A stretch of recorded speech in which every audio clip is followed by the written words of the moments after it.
16 फरवरी को होगा कांग्रेस की और राज्यपाल आवास का घेराव। कांग्रेस के पूर्व प्रदेश अध्यक्ष प्रीतम सिंह ने रुड़की में कांग्रेस कार्यकर्ताओं के साथ अहम बैठक की। बैठक में उन्होंने भाजपा सरकार पर तीखा हमला बोलते हुए दावा किया केवल रुड़की से ही करीब 5000 कांग्रेस कार्यकर्ता राज्यपाल आवास घेराव में शिरकत करेंगे। प्रीतम सिंह ने कहा कि उत्तराखंड में कानून व्यवस्था पूरी तरह से ध्वस्त हो चुकी है और हर जिले में हत्या, डकैती, चैन स्नैचिंग जैसी घटनाएं आम हो गई हैं। उन्होंने कहा कि महिलाओं के खिलाफ अपराध लगातार बढ़ता जा रहा है, जिसमें भाजपा से जुड़े नेताओं को संलिप्तता सामने आना बेहद चिंताजनक है। केंद्र सरकार के बजट पर हमला बोलते हुए प्रीतम सिंह ने कहा कि यह बजट आम आदमी की कमर तोड़ने वाला है। महंगाई चरम पर है और जनता त्रस्त है, लेकिन सरकार को आम लोगों की कोई चिंता नहीं। अंकिता भंडारी हत्याकांड का जिक्र करते हुए उन्होंने कहा कि वर्ष 2022 में ही परिजनों ने सीबीआई जांच की मांग की थी, लेकिन सरकार उस समय सोती रही और जब एक महिला द्वारा ऑडियो वायरल किए जाने के बाद मामला तूल पकड़ता है, तब मुख्यमंत्री को मजबूरन सीबीआई जांच की घोषणा करनी पड़ती है। प्रीतम सिंह ने कहा कि हालात इतने खराब हैं कि भाजपा के विधायक खुद अपनी सरकार पर सवाल उठा रहे हैं और कानून व्यवस्था के खिलाफ धरना देने को मजबूर है। कांग्रेस के अपने साथियों से रूबरू होने आया हूं। कांग्रेस के राष्ट्रीय नेतृत्व ने निर्णय लिया है कि 16 फरवरी को हम राज्यपाल आवास कूच करने का काम करें और मुझे ये जिम्मेदारी सौंपी गई है कि इस कूच को सफल कराने में मैं जितना मुझसे बन पड़े उतना योगदान देने का काम करूं। आपने जो चीजों को लेकर क्या कहेंगे? पुष्कर सिंह धामी के ऊपर होता है, उन लोगों का दायित्व बनता है कि वो प्रदेश की कानून व्यवस्था को सुदृढ़ रखने का काम करें, लेकिन जो हालात हैं, जो परिस्थितियां हैं, आप स्वयं भिज्ञ है कि कानून व्यवस्था पूरी तरीके से ध्वस्त है।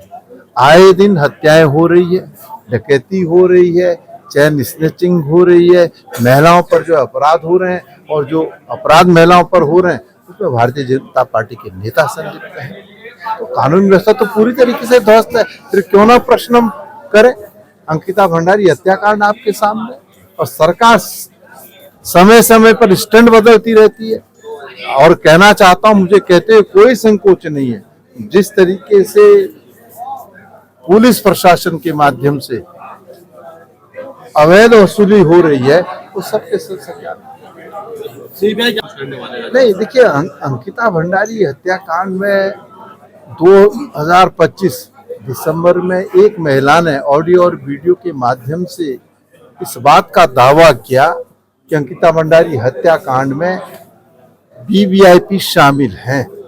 वो कौन वीवीआईपी है, आज उत्तराखंड की जनता और अंकिता भंडारी के माता पिता जानना चाहते हैं। और इसीलिए हमने कहा था कि अंकिता भंडारी हत्याकांड की सीबीआई जांच हो और वो जांच सुप्रीम कोर्ट की सिटिंग जज की देखरेख में हो। लेकिन सर, तो निश्चित रूप से हमारा एक अंकिता भंडारी नहीं है, पूरे प्रदेश के अंदर कई अंकिता भंडारी हैं।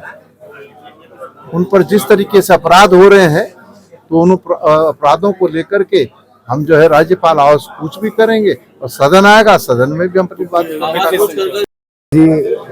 जो इसका जो 16 तारीख की रैली के प्रभारी बना रखे हैं, वह तो उन्होंने सभी यहाँ पर कार्यकर्ता बुलाया, जिसमें हमारे रुड़की महानगर और रुड़की ग्रामीण के सभी जो जिम्मेदार साथी थे, तो सब मिलकर 2016 नहीं आने वाली 16 तारीख की तैयारी करेंगे।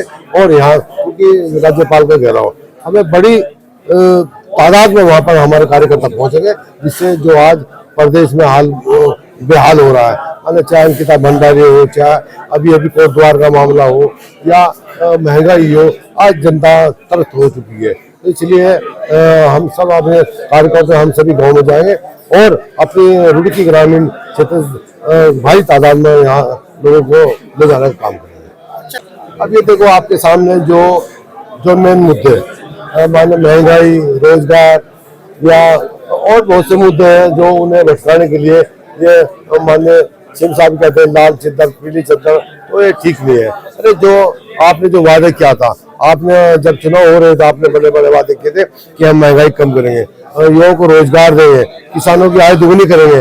आज ये कहते हैं कि 2022 में किसानों की आय दुगनी करना। मैं आपके चैनल के माध्यम से पूछना चाहता हूँ, क्या किसानों की आय दुगनी हुई? आज हमारे इकबालपुर मिल का लगभग 120 करोड़ रुपया गन्ना किसानों के गन्ने का बकाया है। क्या ये मुजाहरे अभी देखो हम यहाँ पर हमारा हिंदुस्तान है, जो हमारा संविधान में हिंदू मुस्लिम सिख ईसाई सब आपस में सभी जब देश आजाद सब ने मिलकर देश आजाद करा है, सभी को यहाँ पर अपने धार्मिक अपने अपने नमाज पढ़ने का अधिकार, पूजा करने का अधिकार, सबको अपना अपना अधिकार है। तो उसमें इस तरह की बात नहीं होनी चाहिए।